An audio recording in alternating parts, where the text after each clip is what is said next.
दिल को बिल्कुल झकझोर देने वाली घटना, कानों को बिल्कुल सन्न कर देने वाली वारदात,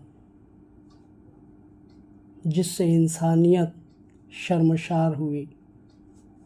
दरिंदगी की हद ऐसी कि इंतहा की आखिरी चौखट को भी लांघ गई और याद फिर से ताज़ा कर गई उन सभी मुतवफ़ियाओं की जो इस हैवानियत की आगे शिकार हुई।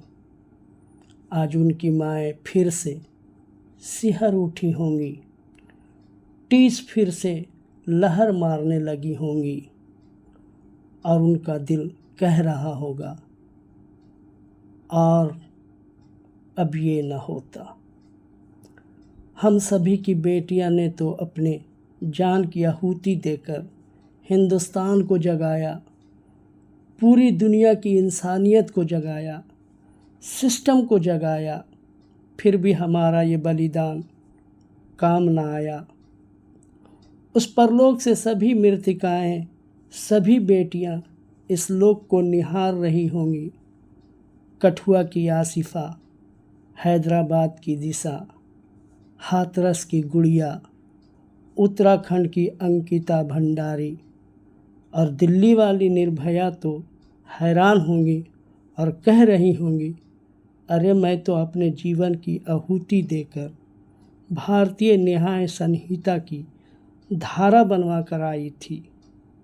वर्तमान की और आने वाली सभी बहनें सुरक्षित हो जाएंगी। हमारा बलिदान, हमारी कुर्बानी ज़रा भी काम नहीं आई। ये कहकर फूट फूट कर रो रही होंगी, हे भगवान, तूने एक ही ज़िंदगी तो दी थी, सो मैंने वो खर्च कराई दुनिया को जगाने के लिए, बहनों को बचाने के लिए, बेटियों को बचाने के लिए। अब क्या करूं, उनकी तू ही रक्षा करना। कुछ समझे आप? अभी अभी मैंने जिन बेटियों का नाम लिया है, उसी तरह, ठीक उसी तरह एक बेटी दरिंदगी का शिकार हो गई कलकत्ता के एक मशहूर सरकारी हॉस्पिटल में। नाम है RG Kar medical college and hospital, जो अपना कलकत्ता में तीसरा मुकाम रखता है। वहीं की ये घटना है। बिटिया वहाँ मेडिकल चेस्ट मेडिसिन की छात्रा थी, उसका सेकंड ईयर चल रहा था, वो एमडी कर रही थी। इससे पहले बिटिया MBBS Kalyani medical college and hospital से की थी, नादिया ज़िला में। यहाँ वो नाइट ड्यूटी में कार्यरत थी। उसी दरमियान की ये घटना है। ये घटना 8 और 9 तारीख की दरमियानी रात की बात है कि बिटिया रोज़ की तरह अपने नाइट शिफ्ट में ड्यूटी अंजाम दे रही थी। रात में माँ का फ़ोन आता है, जो अक्सर मामूल है उनका, बेटी से खैर व खैरियत लेने का। माँ पूछती है, बेटी कैसी हो, खाना खाया? बेटी बोलती है कि नहीं, अभी नहीं खाया है, खा लूँगी, अभी मुझे राउंड पर जाना है। नए नए खुलासे हो रहे हैं, चूँकि घटना आज 12 तारीख है, घटना 8-9 की दरमियानी रात का है, यानी 2 बजे से 6 बजे सुबह के वक्त की ये घटना है। खुलासा में पता चला है कि वो रेजिडेंस डॉक्टर जिनके साथ ये हादसा पेश आया, जिनको मार दिया गया बेदर्दी से, उसकी असमत लूटकर वो अपने जूनियर साथियों के साथ ज़ोमैटो से खाना मंगवाती है, खाना खाती है। उसके बाद उनका प्रोग्राम होता है। नीरज चोपड़ा का जेवलिन थ्रो का मैच चल रहा था ओलंपिक में। वो मैच देखने का उनका इरादा होता है अपने कलीग, अपने जूनियर डॉक्टर साथियों के साथ। वो थोड़ा देर ही कुछ मैच देखती है और फिर वो चली जाती है उसी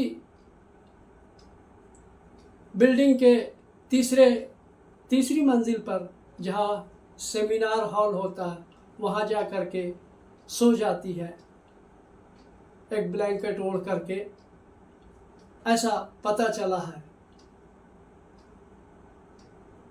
और सुबह में जो है, चूँकि सुबह में ड्यूटी पर जाना होता है सुबह का, तो लोग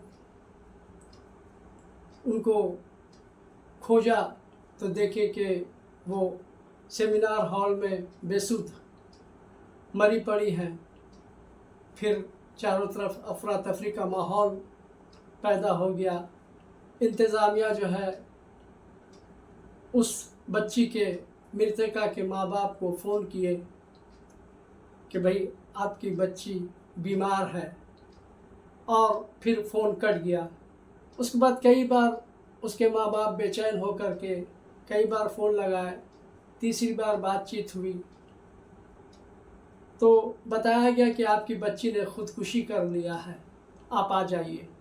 वो लोग भागे भागे आए और बच्ची को जो देखा तो उनको जल्द ही समझ में आ गया कि हमारी बच्ची के साथ कुछ और ही बात हुई है, उसके साथ बलात्कार हुआ है, उसकी इज्जत लूटी गई है, फिर उसको बेदर्दी से मारा गया है। हॉस्पिटल इंतज़ामिया इस बात को मानने के लिए राज़ी नहीं थी।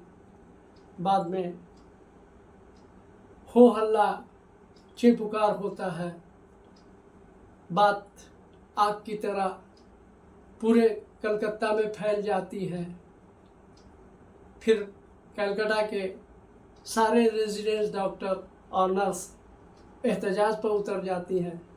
मजबूरन पुलिस हरकत में आती है और जांच पड़ताल में लग जाती है। तरह सभी जो हॉस्पिटल का जो एरिया है, सभी तरफ के सीसीटीवी को खंगाला जाता है। मुजरिम का पता लगाया जाता है, लेकिन कोई सुराग नहीं मिलता है।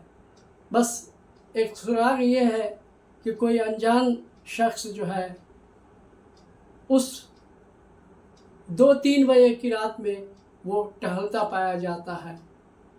पता लगाया जाता है ये शख्स कौन है।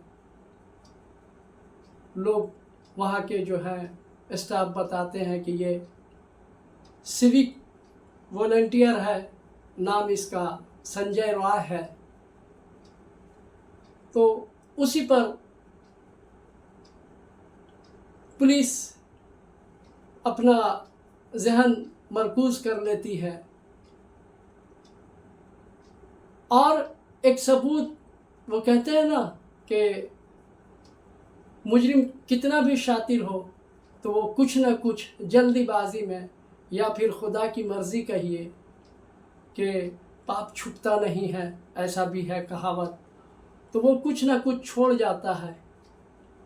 वारदात के वक्त वो जो है, वो ऐसा कुकर्म करने के बाद वो वहाँ पे ब्लूटूथ का एक पार्ट छोड़ के चला जाता है, शायद वो टूट जाता है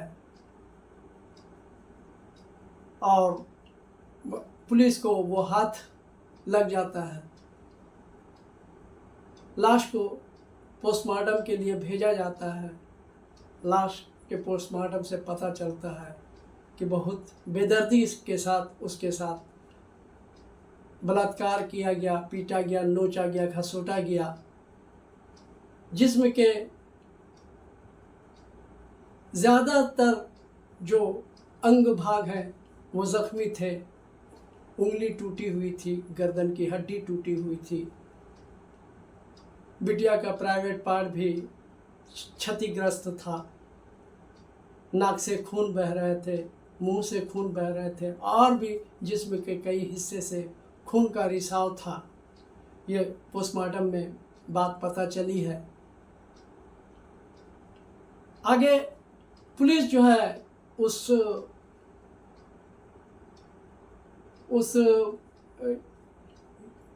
ब्लूटूथ के उस डिवाइस को आधार मानते हुए उसी के ज़रिए से पता लगाना चाहती है।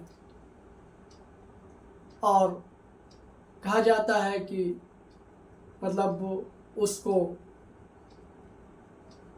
पहले तो सभी का मोबाइल जब्त किया जाता है और उस ब्लूटूथ से उसको कनेक्शन मिलाया जाता है, ऑन किया जाता है, तो किसी का उससे मतलब कनेक्ट नहीं होता है। संजय राय को थाने बुलाती है पुलिस, उसका मोबाइल फ़ोन जब्त करती है और उस ब्लूटूथ को ऑन करके उस डिवाइस से उसको कनेक्ट करवाती है, तो उसका कनेक्ट हो जाता है। वहीं से वो मुजरिम धरा पकड़ा जाता है।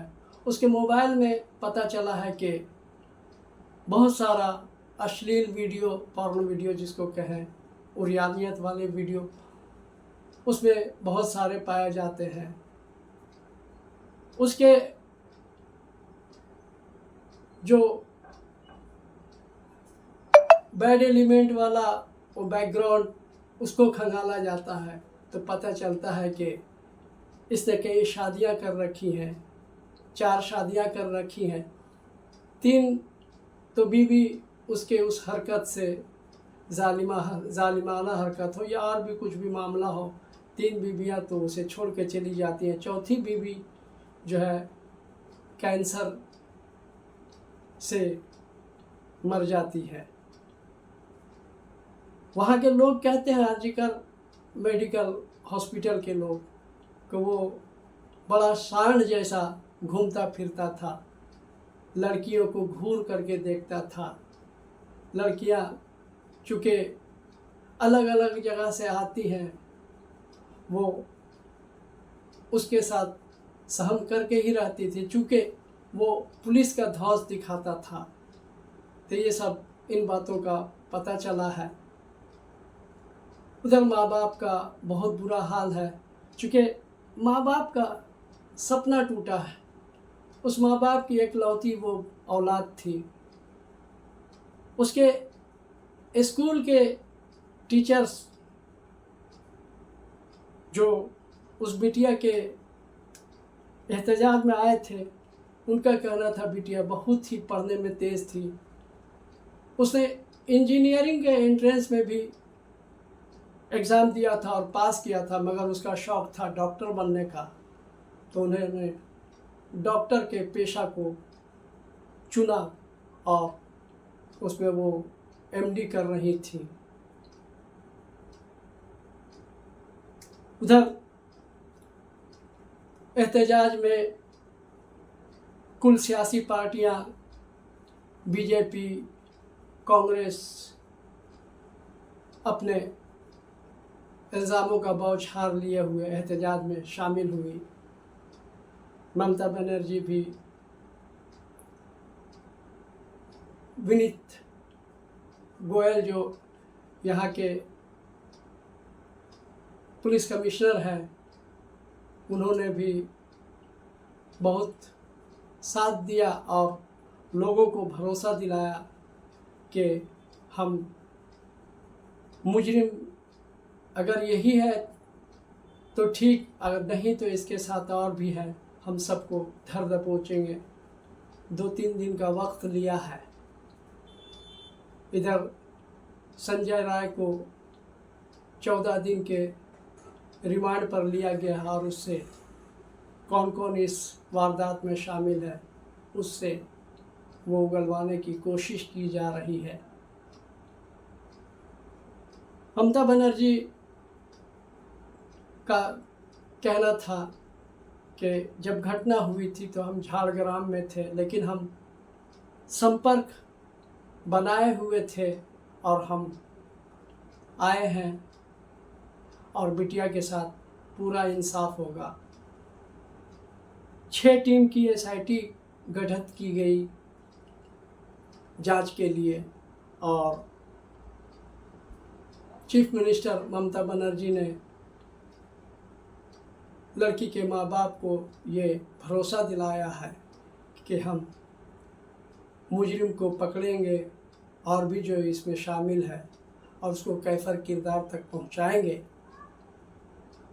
हालांकि अगर फांसी का भी हम फास्ट ट्रैक में इसका केस चलाएंगे, अगर फांसी देने की बात आई तो हम उस पर भी राज़ी हो जाएंगे। हालांकि हम फांसी के पक्षधर तो नहीं हैं, लेकिन ज़रूरत पड़ी तो हम उसमें भी हमारी हाँ होगी। और ये भी कहा है कि अगर माँ बाप को हमारी जांच एजेंसियों पर भरोसा नहीं है तो फिर वो सेंट्रल की CBI या और भी कोई जांच एजेंसी का इस्तेमाल कर सकती है, हमें कोई एतराज़ नहीं है। मुलजिम संजय राय कलकत्ता का ही रहने वाला है। 55B पंडित शंभूनाथ रोड, कोलकाता। उस पर जो धाराएं लगाई गई हैं, भारतीय न्याय संहिता जो हाल ही में पार्लियामेंट से नई धाराएं पास हुई हैं, उसके तहत 64 जो दुष्कर्म के मामले में आता है वो लगाई गई है और धारा 103 जो इससे पहले धारा 302 कहलाता था, मर्डर के मामले से, ये 2 धाराएं उस पर लगाई गई हैं। अभी तक यही अपडेट है। और दूसरी बात कि एहतजाज का दायरा अब पूरे भारत में बढ़ गया है। हिंदुस्तान के तमाम शहरों में जहाँ जहाँ मेडिकल कॉलेज एंड हॉस्पिटल हैं, तमाम शहरों के मेडिकल हॉस्पिटल के डॉक्टर्स एहतजाज पर बैठे हुए हैं और इंसाफ की मांग कर रहे हैं, जल्द से जल्द इंसाफ की मांग कर रहे हैं। सभी हड़ताल पर हैं। इससे ऑल इंडिया में तिब्बी जो खिदमात है वो मुतासिर हुआ है, तो मरीज़ों को भी उसका बहुत खामियाजा भुगतना पड़ रहा है। रांची, दिल्ली, उधर जयपुर, मतलब हिंदुस्तान के ज़्यादातर शहरों के जो बड़े बड़े मेडिकल कॉलेज एंड हॉस्पिटल जो हैं, सभी जगह एहतजाज हो रहा है। आगे जो भी अपडेट होगा हम फिर हाजिर होंगे नई अपडेट, नई जानकारी के साथ। तो मुझे इजाज़त दीजिए। मैं मोहम्मद शकील अहमद